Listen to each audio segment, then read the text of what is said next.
Hola, ¿cómo andan? Bueno, mi nombre es Fernando Berriel. Esta es la primera de una serie de clases que van a tener disponibles a través del EVA sobre los distintos temas que vamos a ir tocando en esta UCO de Psicología Social. Espero que ustedes vayan enganchándose con la dinámica del curso, que va a requerir de parte de ustedes no solo la lectura, sino también la visualización de las clases. Eh, la lectura va a estar apoyada en unos materiales que nosotros llamamos guías de lectura, o a veces los titulamos como principales problemas que vamos a trabajar en determinado módulo, determinado tema. Estén atentos a eso, que va a ir apareciendo en el EVA, porque la lectura previa a estas guías va, entendemos nosotros, a facilitar un poco el tránsito que les proponemos por ese tema y por la bibliografía obligatoria, al menos, de cada uno de los módulos y de los temas que vamos a ir tratando. Este primer módulo, de alguna forma, deja planteado un tema que va a atravesar todo el curso, que tiene que ver con,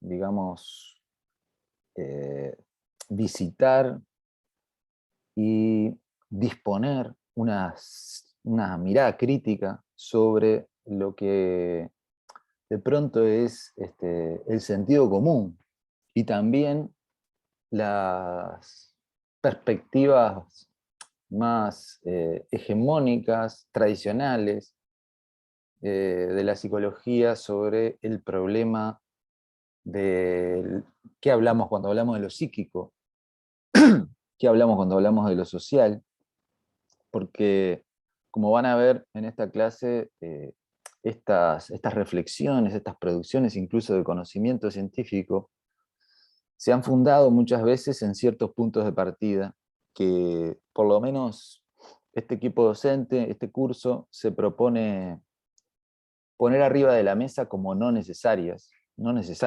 esos puntos de partida, no solo discutibles, sino incluso como bastante inconvenientes para el desarrollo de la forma en la que nosotros entendemos, por lo menos, la psicología social o las psicologías sociales que llevamos adelante y que hoy ustedes empiezan a conocer a partir de este curso. Este es un curso bastante teórico, eh, que, como van a ver, guarda relación con problemas muy concretos, pero que también se continúa con cursos ulteriores. El que tienen inmediatamente después es el de herramientas de la psicología social, que ya se mete directamente, tomando muchas cosas que dejamos planteadas en este curso, en las formas de trabajar, de enfrentar la realidad, de llevar adelante acciones prácticas, digamos, mediante, desde, con la psicología social. Pero bueno, este curso, como les decía, arranca por este tema que espero que no les sea árido. Yo lo voy a tratar de hacer lo más dinámico posible. Me voy a apoyar bastante en la bibliografía que ustedes tienen a disposición, pero tampoco me voy a detener a exponer lo que está planteado en los textos, que está mucho mejor de lo que yo puedo hacer, sino más bien, bueno, en visitar algunos de los problemas que estos textos plantean y de pronto contribuir con algún ejemplo, alguna situación que pueda ayudarnos a sentir más cercano esos textos, ¿no? Voy a compartir una presentación que preparamos para hoy. eh, Más o menos. oh,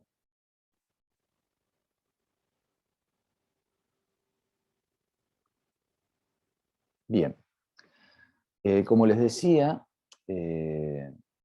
este tema, bueno, abre el curso porque se plantea de entrada poner en cuestión ciertos supuestos básicos de la psicología social, de las ciencias sociales en general, y de la psicología como disciplina, ¿no?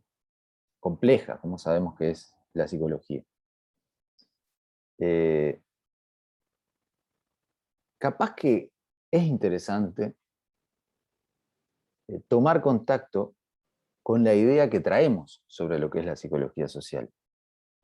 Eh, ¿Qué es para cada uno de nosotros la psicología social? Es un tema que nosotros pretendemos trabajar en los plenarios y seminarios de apertura del curso, estos que van a estar teniendo la, la semana que arranca, digamos, en el 14, y, y bueno, y la semana próxima a esa ya por lo menos haber tenido un cierto peloteo con ustedes sobre las ideas que ustedes traen sobre la psicología social. Eh, y también preguntas como la que sigue, ¿no? Esta de qué puede aportar la psicología social a distintos problemas. Por ejemplo, al estudio e intervención del fenómeno, de un fenómeno, de una pandemia, como el que estuvimos y estamos transitando todavía, o el fenómeno de la guerra, como el que está transitando la humanidad hace muchísimos años, pero ahora estamos ante un recrudecimiento del fenómeno de la guerra. Eh, También en un contexto de debate sobre los derechos que vale la pena respetar. La situación de pandemia puso arriba de la mesa si no teníamos que suspender ciertos derechos, como por ejemplo el derecho de reunión, que es un derecho que tenemos consagrado, un derecho civil, digamos, que tenemos consagrado en nuestra Constitución y que sin embargo se tomó la decisión de suspender, pero además otros derechos, ¿no? Derechos que en definitiva se relacionan con el derecho a la vida y el poder elegir cómo es la vida que uno quiere vivir, que los colectivos quieren vivir, que las comunidades quieren vivir. Y cada tanto esto se pone en cuestión, aparecen planteos que hablan de que un exceso de derechos es contraproducente, otros planteos radicales en cuanto a una radical adhesión a la total libertad de ejercicio de derechos, en fin, es un tema que está presente y que se hace más álgido en contextos de emergencias de distinta índole, como pueden ser las emergencias sanitarias o como pueden ser las situaciones de un mundo que plantea conflictos y situaciones terriblemente dramáticas. Eh, Vamos a considerar, nosotros somos bastante reacios a definir lo que es la psicología social, pero hay infinidad de autores que se han encargado de proponer eh, definiciones. Yo les voy a leer dos, a ver si ustedes pueden pensar conmigo eh, si tienen aspectos en común, si tienen aspectos diferentes.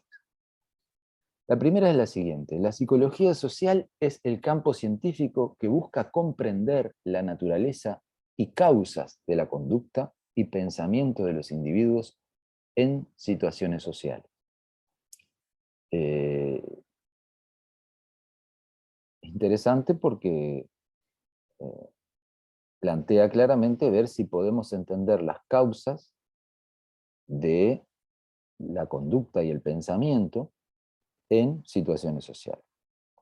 La segunda definición plantea que la psicología social es una disciplina que estudia cómo los fenómenos psicológicos están determinados y conformados por procesos sociales y culturales. Bien que hay diferencias, ¿no? En un caso hay una perspectiva causalista, donde aparentemente habría dos órdenes de cosas, uno que serían las conductas y el pensamiento, que parece que eso expresaría lo que sería lo psíquico, y por otro lado, la, lo que hace que eso sea así, o de alguna forma, cómo en las situaciones sociales puede haber causas para que existan esas conductas y esos pensamientos, y la otra, de alguna forma, mete un matiz que tiene que ver con que lo psicológico estaría determinado y conformado por procesos sociales y culturales. Es decir, como una posición más radical en cuanto a entender que lo psíquico estaría conformado por lo social, de alguna manera. Pero a nosotros, más allá de eso y antes, sobre todo de definir lo que es la psicología social, queremos en este primer módulo arrancar por ubicar algunos problemas, o más bien algunas problemáticas en torno a las que las psicologías sociales se han ido configurando como disciplina. Este curso va a ir transitando por distintos aportes de la psicología, por distintos intentos, esfuerzos de abordar ciertas temáticas que después se transforman en temáticas propias de la psicología social. Y cada uno de estos esfuerzos está, podríamos decir, situado, como cualquier práctica humana,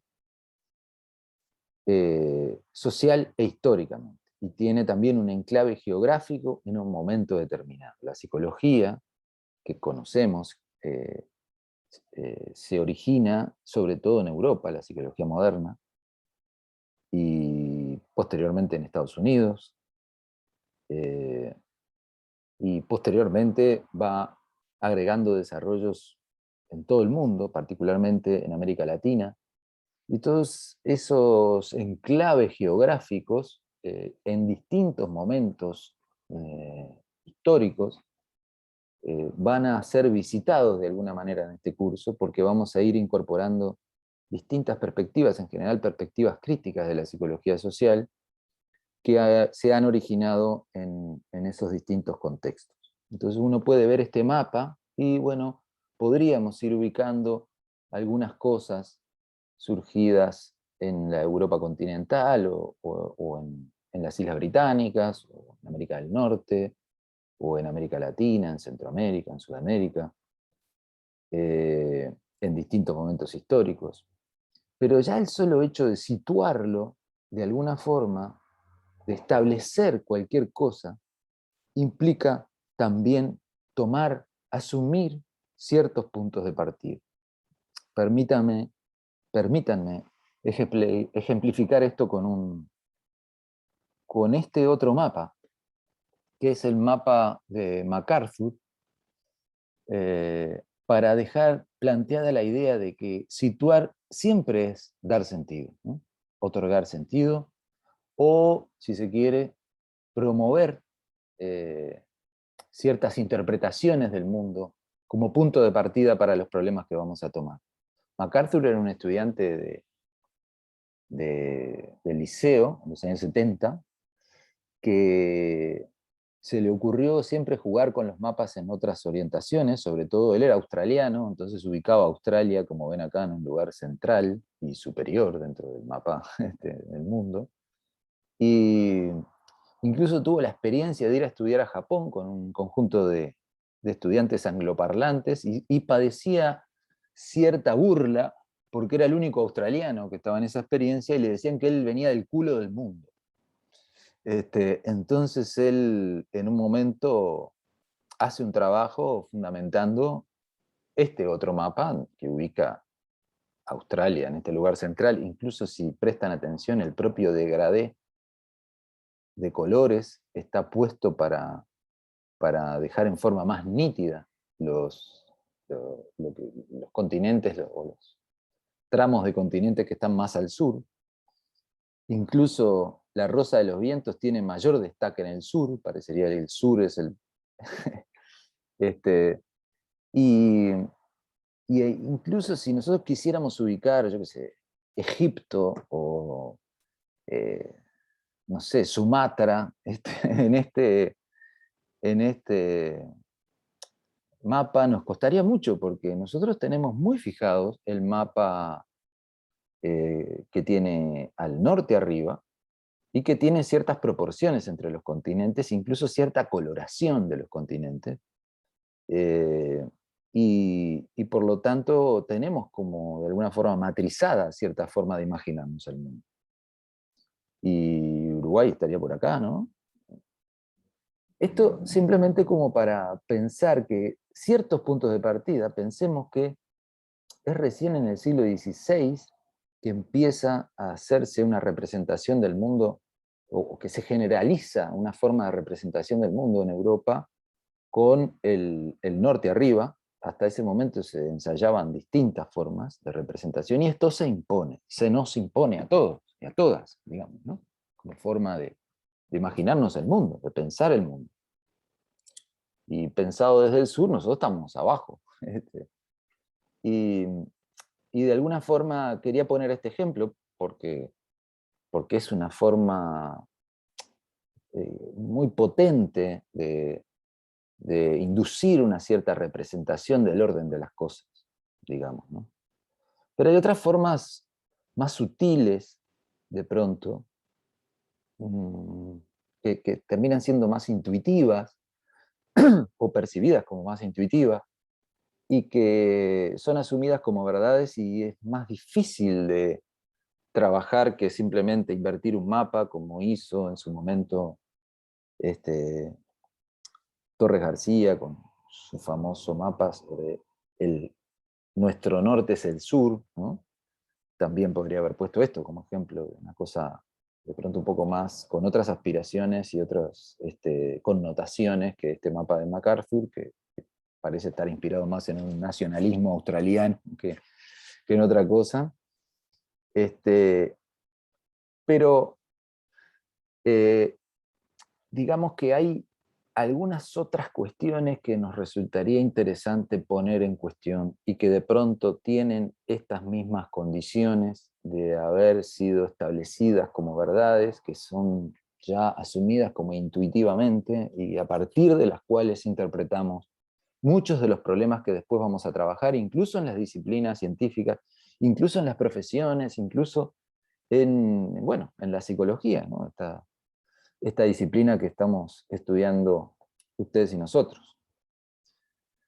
Para eso vamos a trabajar estas tres bibliografías eh, y, y van a ver que son textos heterogéneos. En el caso de Brasi es más bien la introducción a uno de sus libros. eh, y bueno, los otros dos textos también tienen condiciones distintas. No los quiero condicionar mucho a la lectura, simplemente invitarlos a la lectura y dejarse llevar un poco por el planteo que nos están haciendo cada uno de estos autores. El módulo 1, de alguna forma, les decía, deja planteado el problema principal que vamos a ir viendo a lo largo de todo el curso, que tiene que ver con esta cuestión de sacudirnos un poco esa cuestión de la oposición o la tensión entre individuo y sociedad como punto de partida de la psicología, para movernos hacia plantearnos problemas como el problema de la construcción social histórica de la subjetividad. Así que vamos ahí. Volviendo al mapa, ¿cómo hemos pensado el arriba y abajo en los mapas? ¿Cómo pensamos el arriba y abajo, ustedes y nosotros? ¿Dónde está lo más sublime? ¿Dónde está lo menos sublime, digamos, ¿no? ¿Cómo hemos pensado la relación individuo-sociedad? ¿Qué puntos de partida implica entender que hay una relación a trabajar entre una categoría llamada individuo y una categoría llamada sociedad? ¿Qué preguntas, qué respuestas se han producido a partir de ese punto de partida? ¿Y qué otras preguntas, qué otras respuestas, qué otros problemas se han omitido a partir de, de ese binomio o del binomio psíquico-social o el binomio interior-exterior, etcétera, etcétera? Este, en definitiva, la idea que vamos a trabajar hoy es poner en cuestión la producción de dualismos como modos de pensamiento.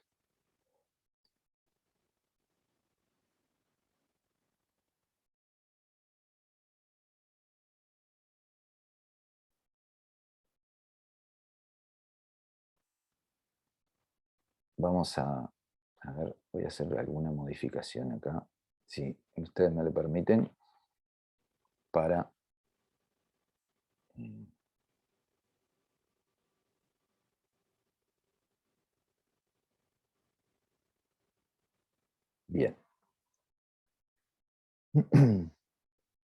Entonces, acerca de los dualismos. ¿Qué pasa con los dualismos? Los dualismos lo que hacen es establecer binomios naturalizados y opuestos. Se establecen como opuestos unas cosas. Y funcionan como puntos de partida, es decir, son asumidos como verdaderos, son asumidos como ahistóricos, es decir, como que siempre hubieran estado ahí independientemente de la historia, y son asumidos como universales, es decir, esos dualismos son válidos acá, en la China, en cualquier contexto. Y son como intuitivos, es decir, nos salen solos prácticamente, casi que no hay que pensar para asumir la idea de que yo soy un individuo y de que me tengo que mover en la sociedad, por decirlo de alguna manera, y que la sociedad está fuera de mí, y lo que me define como individuo es lo que está dentro de mí, y lo de afuera en todo caso me afecta de alguna manera. En palabras de Brasi, van a ver que de Brasi es un texto breve, pero que tiene un lenguaje bastante interesante para degustar y descifrar. Podríamos decir que respiramos el aroma de adecuación y perpetuidad que exhalan los dualismos. Es decir, vivimos respirando esa cosa de que los dualismos establecen cosas que siempre fueron así y siempre van a ser así. Pero, sin embargo, se basan en exclusiones e implican siempre jerarquización. Es decir, el dualismo arriba-abajo, el dualismo interior-exterior, el dualismo hombre-mujer, por ejemplo, implica siempre una jerarquización. Hay algo que para cierto contexto va a ser considerado superior a otra cosa.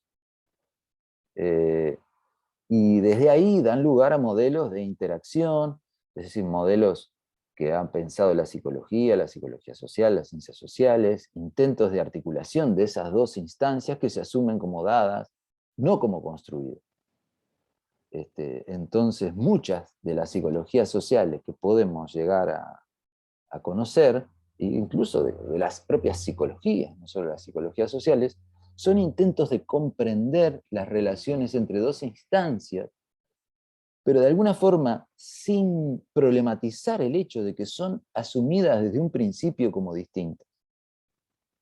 En palabras de Ana María Fernández, en uno de los textos que tienen para este tema, se lee que en el campo de las psicologías puede verse que una vez que se ha imaginado que lo psíquico es interior y lo social es exterior, los obstáculos conceptuales suelen llevar a impases teóricos de difícil resolución. Es decir, problemas teóricos que nos tienen debatiendo, un montón de cosas que no logramos resolver, sin llegar a problematizar que partimos de la base de un supuesto básico, que es que hay dos cosas que son distintas y que se oponen, y que lo que tenemos que hacer es trabajar las relaciones entre ellos.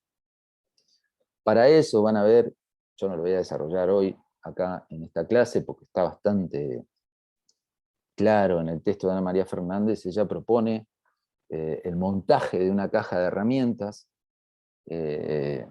basada en los aportes de Derrida, de la deconstrucción de Derrida, en los aportes de Castoriadis, con su aproximación metodológica que él llama elucidación para la crítica, y el método genealógico tal como lo entiende Michel Foucault a lo largo de su obra, y van a ver que ahí está bastante explicado, pero que no deja de ser una introducción, ¿no? Son desarrollos bastante complejos, cada uno de ellos, pero ahí tira pistas a Ana María Fernández sobre cómo construir una caja de herramientas para poder desembarazarnos un poco de ese punto de partida de los dualismos. Acá, esta perspectiva crítica implica meterse con uno de los pilares fundamentales de la psicología a lo largo de toda su historia, que es el propio eh, concepto de individuo, digamos así, ¿no? Eh, para estas perspectivas, sobre todo si se trabaja con el método genealógico de Michel Foucault, el individuo no es más que un modo de subjetivación y que además es propio de la modernidad.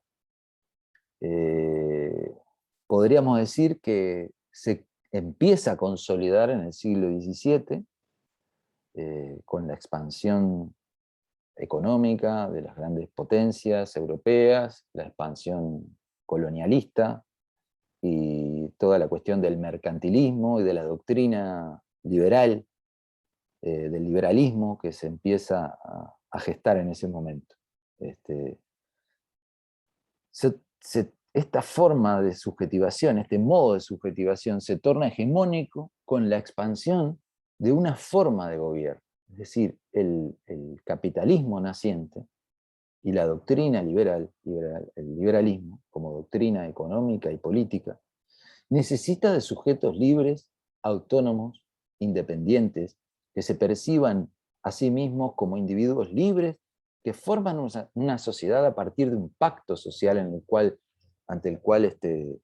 mediante el cual, si se quiere, sacrifican unos ciertos derechos con total libertad en beneficio del desarrollo individual y del desarrollo colectivo, ¿no? Necesita de un ser que no puede ser fragmentado, porque si se fragmenta, pierde su condición de tal. Es decir, cada uno de nosotros es un individuo. Pero esto, que es una necesidad para una forma de gobierno y para una forma de organización social, también termina constituyendo lo que Ana María Fernández denomina un dominio de objeto.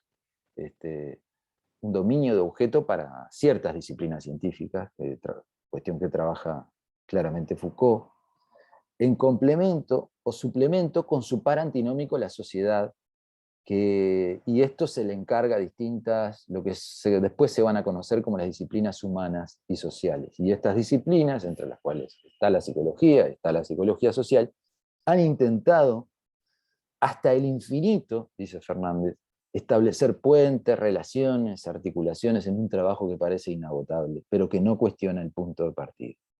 La idea de un sujeto libre, autónomo, independiente, no es propia del feudalismo de la Edad Media europea. En ese momento, la relación al ser humano era definido sobre todo en términos de su relación con la tierra y del trabajo de la tierra, y era definido en base a su relación con Dios. Y algo pasa a partir del siglo XV y sobre todo del siglo XVI, que esto comienza a cambiar porque aparecen otras necesidades. Se necesita que las personas, sobre todo los varones, pero las personas en general, tengan un nombre, tengan un apellido, accedan a una gobernabilidad a través del contrato. Un contrato que va a ser con alguien, con otra figura que también va a tener un nombre, y que da lugar a lo que después, a ese sustrato simbólico para lo que se va a conocer como el industrialismo, la revolución industrial, el surgimiento del proletariado, de la clase obrera, digamos, como la clase trabajadora, pero también es lo que va a dar sustrato a toda la cuestión del consumo y también a lo que son los fenómenos de la representatividad política. Nosotros, de alguna forma, seres libres, individuos libres, que tenemos la capacidad de gobernarnos a nosotros mismos, cedemos la actividad de gobierno en nuestros representantes. Y esto requiere, entre otras cosas, fijar esa noción de individuo, que después las ciencias humanas y sociales van a tomar como punto de partida. Pero esto no nos debe llevar al equívoco de que el individuo es una condición esencial a nada, sino que, desde esta perspectiva, responde a un complejo proceso de producción, de construcción.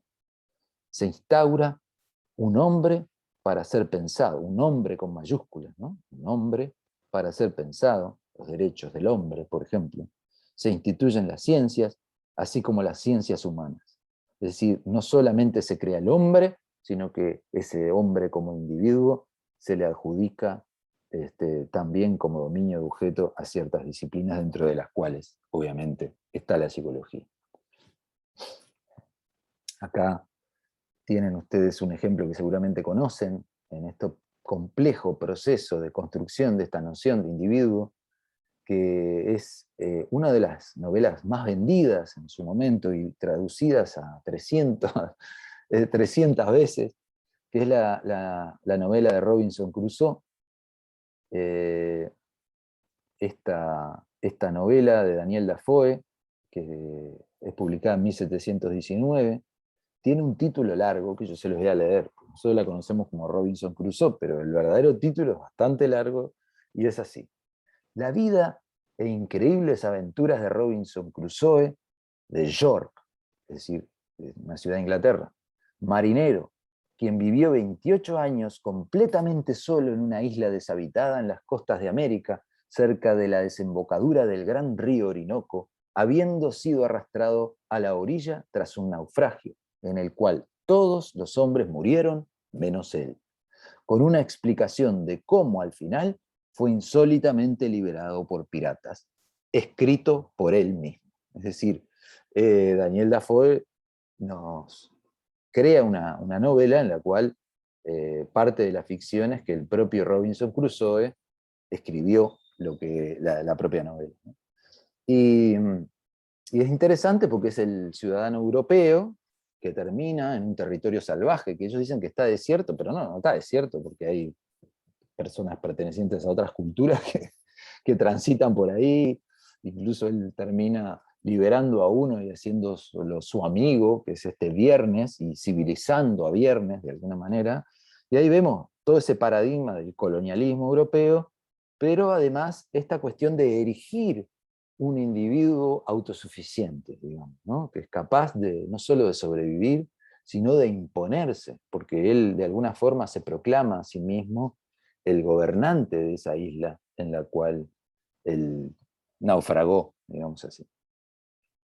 Eh, digamos que si queremos pasar y es un poco lo que proponemos en este curso, de pensar en términos de individuo, individualidad, a pasar en términos de subjetividad, lo primero que queremos plantear es que es necesario dejar de pensar la cuestión de la subjetividad en términos de procesos internos, porque esa propia fronterización entre el adentro y afuera forma parte del proceso de construcción de esta noción de individuo que después tomaríamos como punto de partida. Es decir, pasar de una noción de lo interno a entender esto en términos de procesos que producen modos de existencia, así como las formas que nos vamos a dar para comprender nuestros propios modos de existencia. Es decir, son mecanismos que no solamente producen lo que vamos a pensar, sino las formas en las cuales vamos a estudiar después lo que vamos a pensar y hacer. Pensamientos, acciones, afectos, nuestra propia afectividad pasa a ser matizada por eso, ¿no? Eso, pensemos en cuánto tiempo le dedicamos en lo que a mí me pasa, eh, sobre la base de a veces entender que esto no tiene que ver con procesos colectivos, sino que es algo que se me produce como una cosa interna, cual si fuéramos una especie de sistema cerrado, ¿no? Entonces, esto no alude a algo interno, pensar la subjetividad como lo estamos planteando no alude a algo interno, en tanto que la propia idea de adentro y afuera explica unos ciertos procesos de subjetivación. Tampoco se opone a la cuestión subjetividad-objetividad, esta cuestión de pensar la subjetividad, no se opone a lo objetivo, porque la concepción dualista que asume este binomio o este par antinómico objetivo-subjetivo corresponde también a un cierto tipo de producción de subjetividad. Hablamos, por lo tanto, más que de adentro o afuera, o de interno o externo, de una serie de prácticas complejas que producen subjetividad, una subjetividad que no está adentro o afuera, y que también producen la propia certeza de que hay un sujeto que se percibe como individuo y del cual emanaría la acción. ¿Qué quiero decir con esto? Que las prácticas que llevan a construir la certeza de que somos un individuo encerrado en nosotros mismos, esas propias prácticas quedan invisibilizadas y terminamos pensando que las cosas que hacen, que esas mismas prácticas emanan de ese sujeto, de ese individuo que sería así como previo a las prácticas. Acá vale la pena traer, aunque sea la pasada, esta famosa frase de Nietzsche en su libro Genealogía de la Moral, donde dice: no hay ningún ser detrás del hacer, del actuar, del devenir. Es decir, las prácticas no necesitan de un sujeto previo, son las prácticas las que constituyen la propia certeza de esa categoría de sujeto. Una consecuencia de esto, que lo señala muy bien Ana Fernández en el texto que tenemos para este módulo, es que, bueno, esto termina pegándole, podríamos decir, en, en, en la frente a gran parte de las narrativas psi, como ella las llama. Las interroga en forma bastante radical. Particularmente aquellas narrativas psi que han situado la subjetividad en términos de interioridad y como condición previa a la acción. Pasando un poquito al texto de Guattari y Rolnik, si me permiten, me gustaría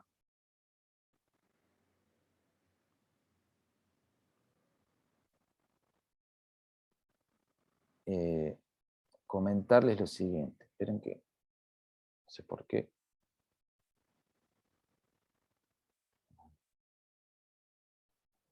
Se me fue la pantalla completa. Ahí va. En el texto de Guattari y Rolnik se van a encontrar con una expresión un poco extraña, que es interesante para discutir en los plenarios, en los seminarios. Esto de que la subjetividad se fabrica. Digo que es extraña porque cuando uno piensa en que algo se fabrica, lo primero que le viene a la mente es una fábrica, es decir, de dónde saldrían sus productos, y parecería que habría una fábrica de subjetividades.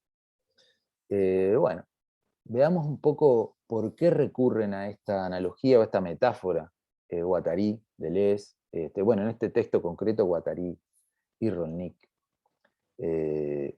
Ellos van a sostener que lo que ellos llaman el capitalismo mundial integrado, Guattari sobre todo enfatiza mucho la cuestión de que, bueno, él produce gran parte de su obra antes de la caída del, digamos, del bloque socialista, así cuando Rusia era la URSS, podríamos decir, y que entre otras cosas abarcaba esta región, este país que ahora está invadiendo, pero él entendía que el capitalismo era global, era mundial, que se había impuesto como un único sistema, más allá de que algunos le llamaban socialista. No me voy a extender en eso, pero por eso le llama capitalismo mundial integrado, que como la organización social del mundo entendida en forma global. Y él entiende que este modo capitalista de organización de la vida no solo produce relaciones sociales, no solo produce bienes, servicios, riqueza, concentra la riqueza, sino que además produce, y ante todo produce, subjetividad. Él plantea que las sociedades actuales lo que producen es una captura de lo que podríamos llamar la operatoria del deseo. ¿Qué deseamos? Preguntémonos durante un momento, ¿qué deseamos? ¿Qué queremos? ¿Qué queremos para nosotros? ¿Qué queremos que pase? ¿A dónde queremos llegar? ¿Qué sentimos que nos daría satisfacción? He ahí una disputa central, dicen estos autores, una de las fuentes de extracción de plusvalía. Marx había planteado, ¿no? Había estudiado el Capital y en un montón de textos esta cuestión de cómo se extrae riqueza de la fuerza de trabajo, es decir, de las trabajadoras y los trabajadores. Guattari radicaliza un poco esto en el sentido de que eh, plantea que la principal fuente de extracción de plusvalía no es tanto las horas que hago trabajar a alguien para enriquecerme yo, o para enriquecer una cierta clase social, sino lo que deseamos. Nos hace desear, por ejemplo, el consumo. Nos hace desear, por ejemplo, ciertas eh, formas de vivir, como si fueran las ideales. Eh, y ahí es interesante este texto porque argumenta bastante bien esta afirmación. Se pregunta, bueno, ¿qué necesitamos para producir bienes y servicios? Necesitamos, sí, materia prima, necesitamos también un proceso industrial, o si corresponde, o la organización social determinada para ciertos servicios, este, pero también necesitamos otras cosas, que capaz que no son menos importantes que la materia prima y que los propios procesos, digamos, organizacionales. Eh, ¿Qué necesitamos para producir un objeto como esta computadora que yo estoy usando para grabar esta clase? Imagínense las horas de trabajo que hay atrás de esto, de diseñadores, de ingenieros, de todo tipo, de obreras y obreros, pero también de personas que ofician de soporte para que esas obreras y obreros puedan llevar adelante eso. Por ejemplo, las personas que llevan adelante el cuidado de niños, el cuidado de personas enfermas, el cuidado de personas dependientes, eh, quien provee todo lo necesario para que haya una casa funcionando, para que un obrero u obrera pueda trasladarse hacia una fábrica, o para que un nuevo tecnooperario del momento actual pueda estar, como estoy yo ahora, frente a su computadora, horas trabajando para producir, no sé, esto, una clase, o también eh, la programación de una nueva aplicación que después tendremos en nuestros dispositivos celulares o lo que sea. Eh, pero, ¿qué se requiere, por ejemplo, para imponer una idea?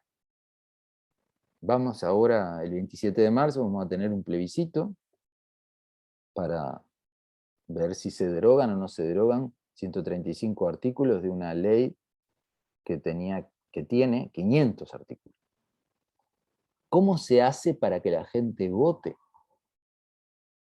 Para que piensen que la ley no es buena, para que le piensen que la ley es buena, aunque no la hayan leído, ¿no? Eh, la subjetividad es un componente de cualquier fenómeno humano que podamos pensar.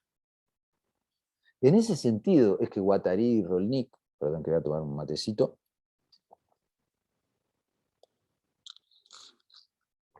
afirman esto de no contrapongo, dice Guattari, las relaciones de producción económica a las relaciones de producción subjetiva. ¿Qué pasa? En el marxismo clásico había una estructura social que tenía que ver con las relaciones económicas, las relaciones de producción, y una superestructura que tenía que ver con toda la ideología, las formas de pensar, las sensibilidades y también la cultura que se producía correspondiendo a esa base estructural constituida por las relaciones de producción. En ese sentido, yo digo que Guattari radicaliza ese planteo porque entiende que la producción subjetiva es tan básica como lo que Marx llamaba relaciones de producción, que era esto de que había unos que eran dueños de los medios de producción y otros que eran dueños solo de su fuerza de trabajo, pero para eso, va a decir Guattari, para que todo esto funcione va a ser necesario unas ciertas subjetividades que hagan posible que todo eso funcione. Eh, Leo, en realidad, la producción de un bien manufacturado no se restringe a una esfera, a la esfera de la fábrica. La división social del trabajo implica una cantidad enorme de trabajo asalariado fuera de la entidad productiva, en los equipamientos colectivos, por ejemplo, y de trabajo no asalariado, sobre todo el trabajo hecho por las mujeres, que es el trabajo doméstico invisibilizado históricamente, ¿no? Aquello que llamé producción de subjetividad del capitalismo mundial integrado no consiste únicamente en una producción de poder para controlar las relaciones sociales y las relaciones de producción. No, la producción de subjetividad constituye la materia prima de toda y cualquier producción. Ya la materia prima para producir este termo no es el metal, no es el plástico, es la subjetividad que hace que esté bueno tener un termo de ciertas características, que valga la pena pagar una plata o, en otros términos, trabajar un montón de horas para adquirir eso. Eso hace posible que exista ese objeto llamado termo o este objeto computadora. Sigo leyendo del texto de Guattari y Rodnik. La ideología, que en el planteo marxista clásico era como una forma de pensar que se correspondía con unas ciertas relaciones de producción, una cosmovisión, una forma de entender el mundo que se correspondía con unas ciertas relaciones de producción. Pero desde, va a decir Guattari, si esa subjetividad la consideráramos solo como superestructura, como una ideología, permaneceríamos en la esfera de la representación, cuando en realidad la producción esencial del capitalismo mundial integrado es solo la de la no es solo, perdón, la de la representación, sino la de una modelización de los comportamientos, la sensibilidad, la percepción, la memoria, las relaciones sociales, las relaciones sexuales, los fantasmas imaginarios, etc. Es decir, se requiere de todo eso para entender qué es esto que él llama capitalismo mundial integrado. No solamente de una estructura de relaciones sociales o de relaciones de producción y una cierta ideología, sino todo lo que sentimos, todo lo que nos pasa, de alguna forma tiene que estar alineado, generando condiciones y a la vez siendo producida por esta compleja maquinaria, digamos, que constituye a las sociedades actuales y a las realidades en las que está teniendo lugar la vida. Esto, entonces, como les decía, se mete con algunos temas centrales, ¿no? Porque tiene que ver, o sea, saca del centro del asunto al sujeto o particularmente al individuo, y nos lleva a pensar en modos de subjetivación que nos componen. En una clase sobre este tema que daba el año pasado Gabriela Echeverry, que este año no está con nosotros porque está estudiando y escribiendo, ella se preguntaba, y nos preguntaba, ¿de qué habla? ¿Qué habla? ¿Qué es lo que habla cuando yo hablo? ¿Qué habla cuando hablo? Yo creo que yo hablo, pero no podemos someter a interrogación esa creencia. Cuando nosotros, por ejemplo, nos sentimos parte de algo, ¿qué mecanismos llevan a que nos sintamos parte? Por ejemplo, uruguayos. Nos sentimos uruguayos, o nos sentimos de un barrio, o de un pueblo, o de un colectivo determinado. ¿Qué y cómo se constituyen esos nosotros? Porque al constituirse un nosotros, se constituyen unos otros, que no son nosotros. Entonces, interrogar nuestro modo de pensar, que están anudados a modos de subjetivación que no son esenciales, que no son necesarios, sino que son contingentes y pasibles de ser interrogados.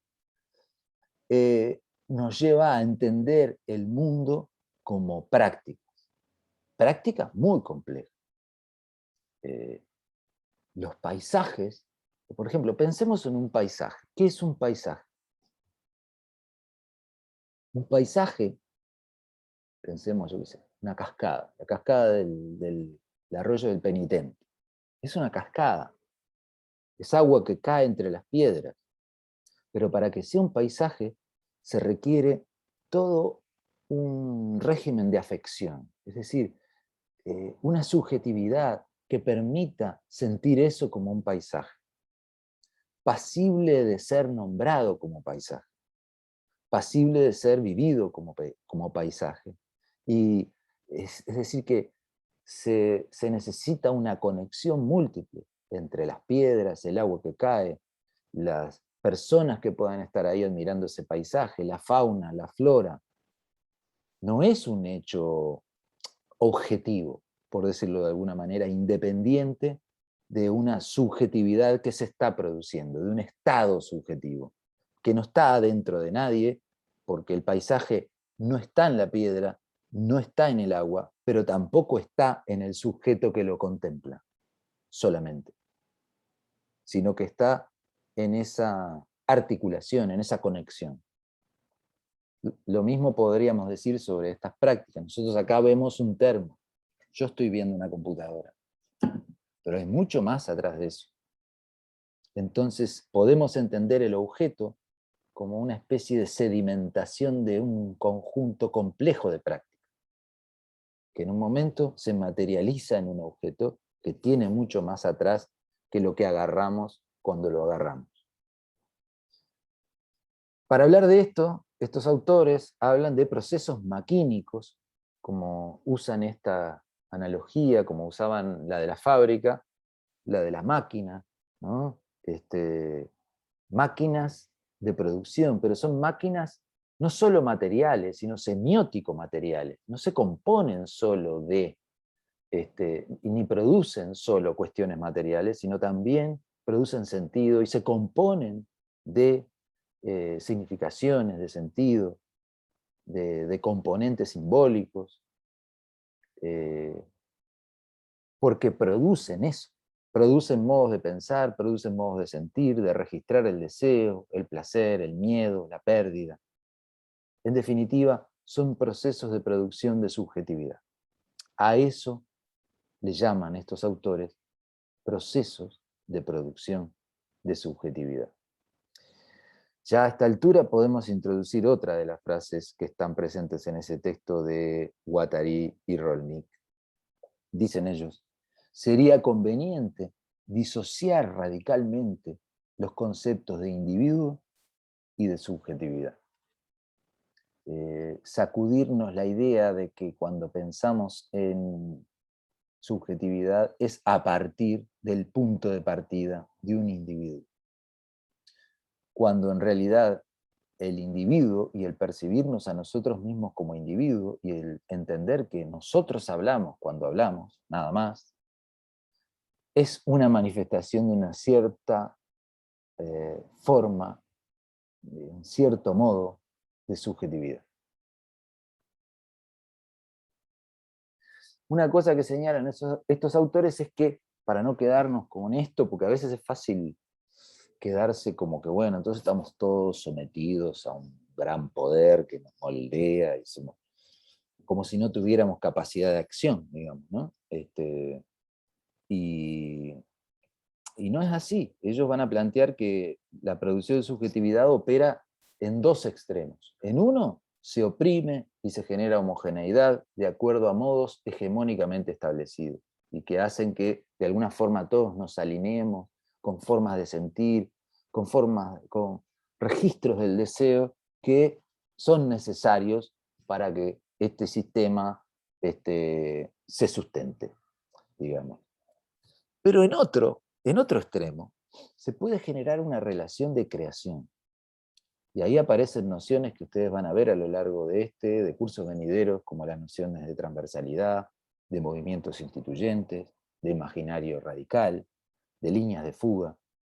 Una relación o un movimiento de creación que subvierte en algo lo hegemónico, que amplía los límites de la libertad y deriva en producciones singulares, en que se desmarca de esa vocación o esos efectos homogeneizantes, digamos, y genera novedad, genera procesos creativos, genera innovación, subvierte las formas en las que venimos sintiendo, pensando y haciendo.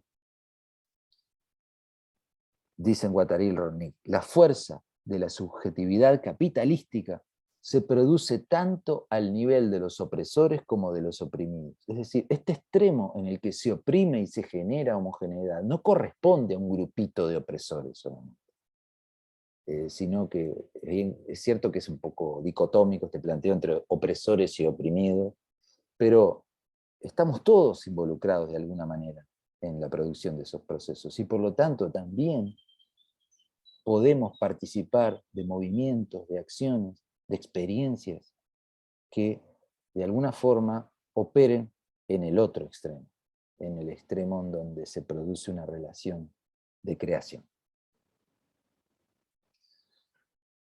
Entonces, a esta altura, ¿no?, para ir colocando esto, ¿cómo se produce subjetividad? Y bueno, a través de prácticas complejas que pueden ser pensadas en términos, para usar la expresión de Guattari, de procesos maquínicos, o agenciamientos, o composiciones cambiantes, o dispositivos que definen periodos históricos sociales, o como redes complejas entre entidades heterogéneas, humanas, no humanas, que mientras producen esa subjetividad, se producen a sí mismas como redes entre entidades complejas, o como dispositivos, o como agenciamientos.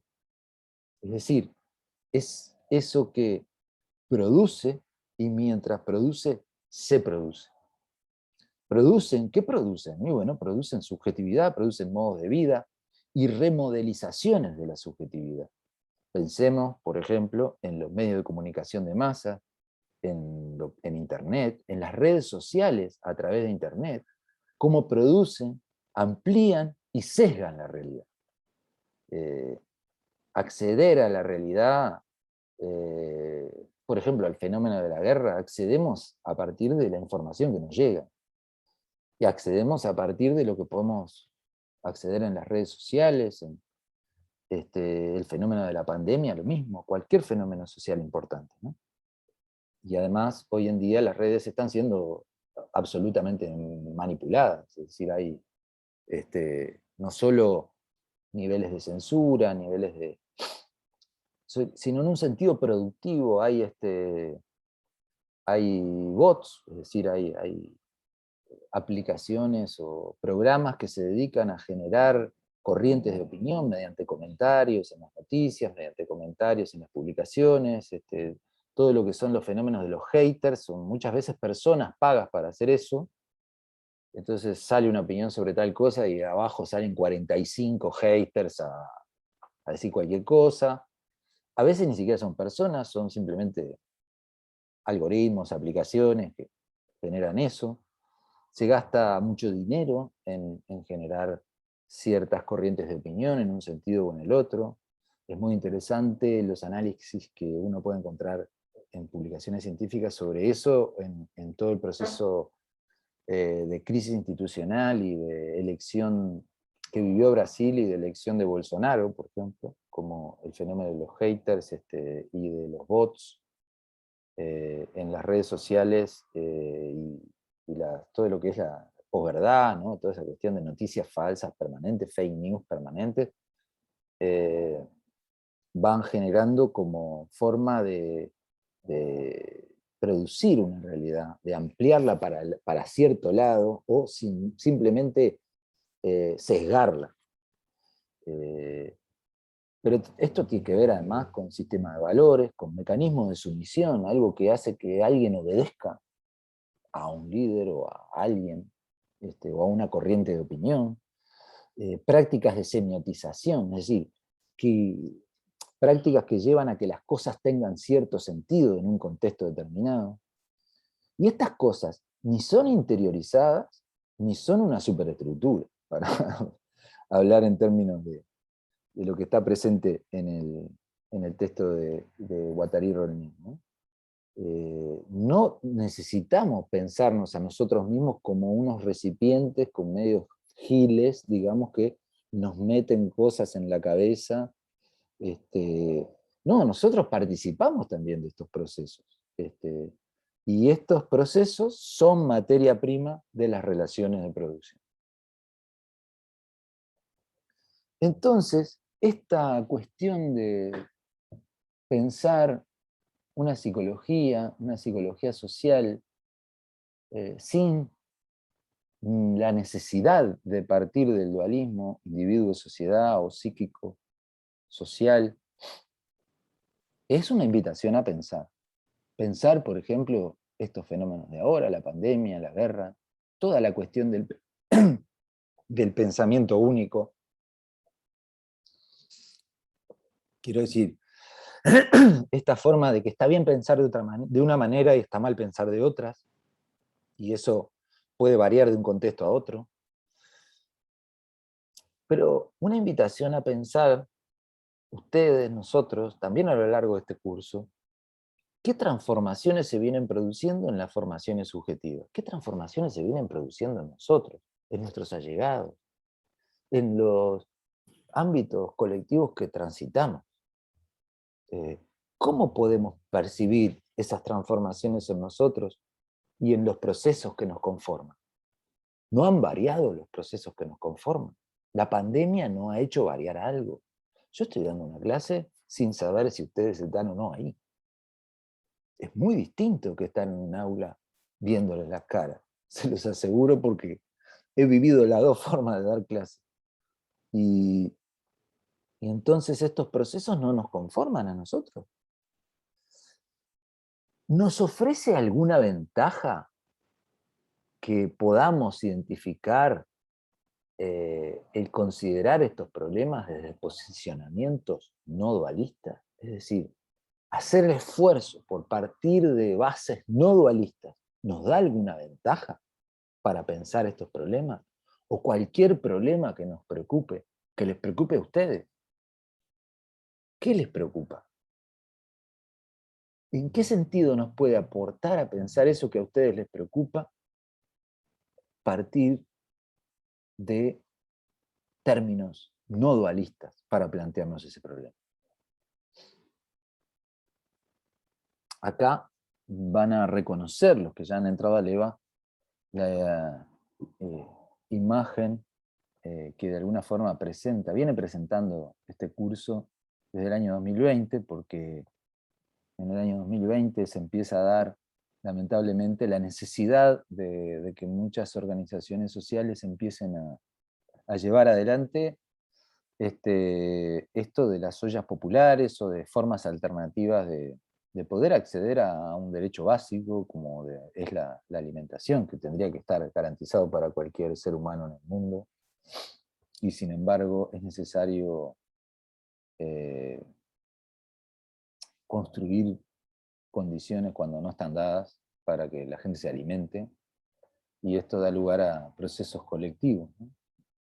Ahora en esta foto a mí me gusta esa foto, porque está el fuego, porque está la energía, porque vaya a saber lo que hay adentro de esa olla, pero seguramente hubo gente eh, recibiendo donaciones, aportando lo que puede, gente cocinando, eh, gente esperando a ver qué sale de esa olla, a ver si ese día se alimenta. Hay mucho ahí, ¿no? Esta idea de no dualista de pensar las prácticas como produciendo formas de subjetivación está de alguna manera eh, colocada en este curso para que sea una herramienta para pensar cosas tan aparentemente simples como esta imagen con la que les proponemos empezar este curso. Bueno, yo dejaría por aquí. Espero que les haya sido útil, sobre todo para lo que tiene que ver bueno, con iniciar un curso de esta naturaleza y con irse metiendo con unos autores que alguna conexión tienen con algunos autores que ustedes vieron en los primeros semestres de la carrera, pero que también tienen sus dificultades, y para eso estamos los docentes en los seminarios, en los plenarios, y para eso están los compañeros de ustedes, como para armar instancias de intercambio y ir entendiendo entre todos, y irnos planteando formas de pensar distintas entre todos. Muchas gracias por la atención y bueno, nos vemos por las aulas virtuales o reales, o los corredores virtuales o reales de la facultad. Saludos.